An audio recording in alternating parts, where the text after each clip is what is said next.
Jeste li ikad pomiješali deterđent za suđe i ljuske od jaja? Većina ljudi baca ljuske u smeće ne znajući koliko su korisne.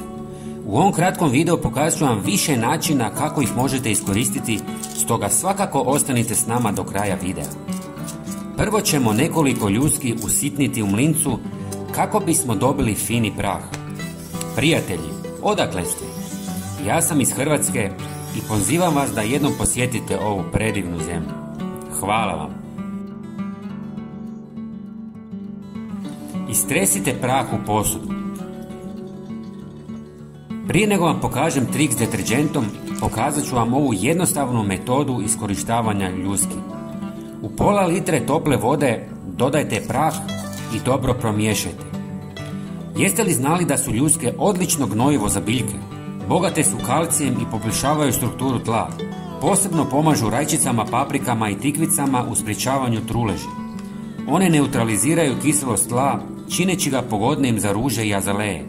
Zgnječenje ljuske također odbijaju puževe, štiteći mlade biljke.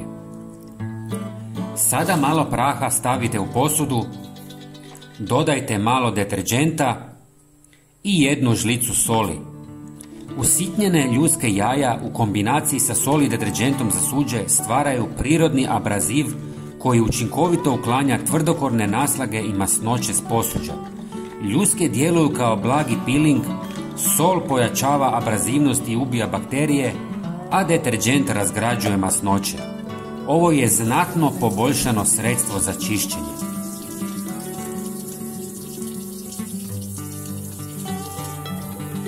Ali to nije sve. Usitnjene ljuske jaja mogu se koristiti za izradu prirodnog pilinga za kožu. Pomiješane s medom ili kokosovim uljem, ljuske djeluju kao blagi abraziv koji nježno uklanja mrtve stanice kože i čini kožu glatkom.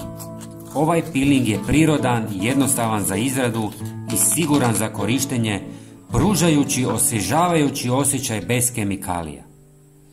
Nadam se da sam vam pomogao.